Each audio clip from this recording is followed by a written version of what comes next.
भगवते वासुदेवाय। ओम नमो भगवते वासुदेवाय। ओम नमो भगवते वासुदेवाय।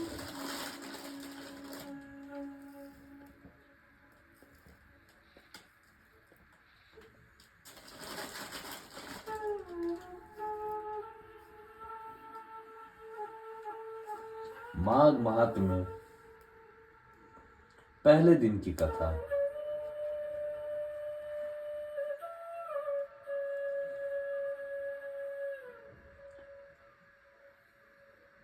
सूत जी माघ के महात्म्य के विषय में महर्षियों को कथा सुनाते हुए कहते हैं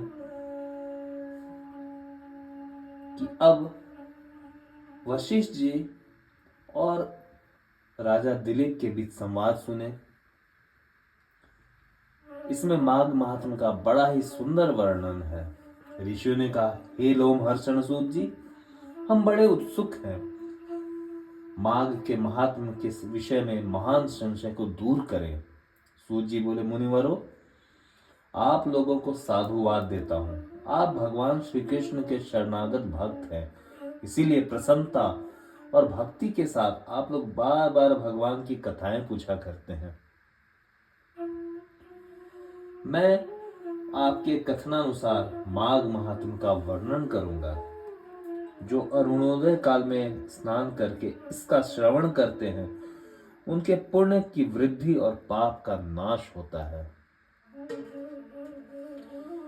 एक समय की बात है, राजाओं में श्रेष्ठ महाराज दिलीप ने यज्ञ का अनुष्ठान पूरा करके ऋषियों द्वारा मंगल विधान होने के पश्चात अभृत स्नान किया।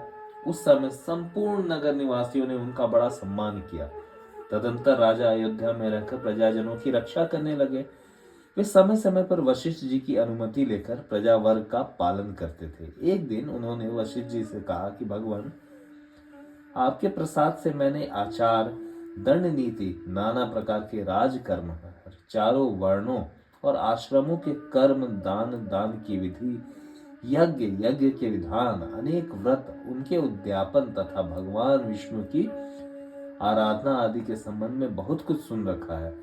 अब माघ स्नान का फल सुनने की इच्छा है।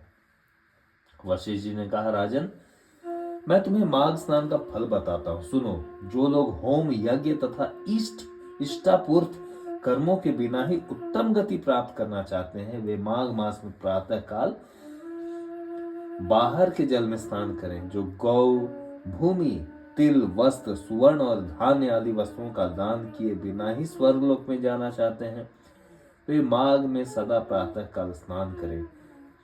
जो 3 रात तक उपवास, कृच्छ और पराग आदि व्रतों के द्वारा अपने शरीर को सुखाए बिना ही स्वर्ग पाना चाहते हैं, उन्हें भी माघ में सदा प्रातः काल स्नान करना चाहिए। वैशाख में जल और अन्न का दान उत्तम है। कार्तिक में तपस्या और पूजा की प्रधानता है। माघ में जप, होम और दान, ये 3 बातें विशेष हैं। जिन लोगों ने माघ में प्रातः स्नान, नाना प्रकार के दान और भगवान विष्णु का स्तोत्र पाठ किया है, वे ही दिव्य धाम में आनंद पूर्वक निवास करते हैं। प्रिय वस्तुओं के त्याग और नियमों के पालन से माघ सदा धर्म का साधक होता है और अधर्म के जड़ को काट देता है। यदि सकाम भाव से माघ स्नान किया जाए तो उससे मनोवांछित फल की सिद्धि होती है, और निष्काम भाव से स्नान करने पर वह मोक्ष देने वाला होता है।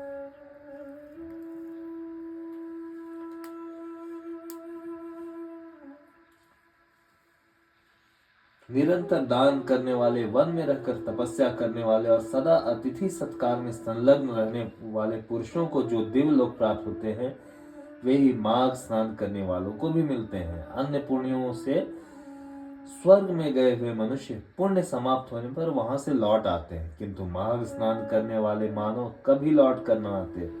माघ स्नान से बढ़कर कोई पवित्र और पाप नाशक व्रत नहीं है। इससे बढ़कर कोई तप और इससे बढ़कर कोई महत्वपूर्ण साधन नहीं है। यही परम हितकारक और तत्काल पापों का नाश करने वाला है। महर्षि भृगु ने मणि पर्वत पर विद्याधर से कहा था कि जो मनुष्य माघ के महीने में, जब उषा काल की लालिमा बहुत अधिक हो, गांव से बाहर नदी या पोखर में नित्य स्नान करता है, वह पिता और माता के कुल की 7 पीढ़ियों का उद्धार करके स्वयं देवताओं के समान शरीर धारण कर स्वर्ग लोक में चला जाता है। इस प्रकार माघ महात्म के पहले दिन की कथा समाप्त हुई। अगले दिन राजा दिलीप के पूछने पर भगवान भृगु ने किस प्रकार मणि पर्वत पर धर्मोपदेश का वर्णन किया, उसकी चर्चा करेंगे। ओम नमो भगवते वासुदेवाय।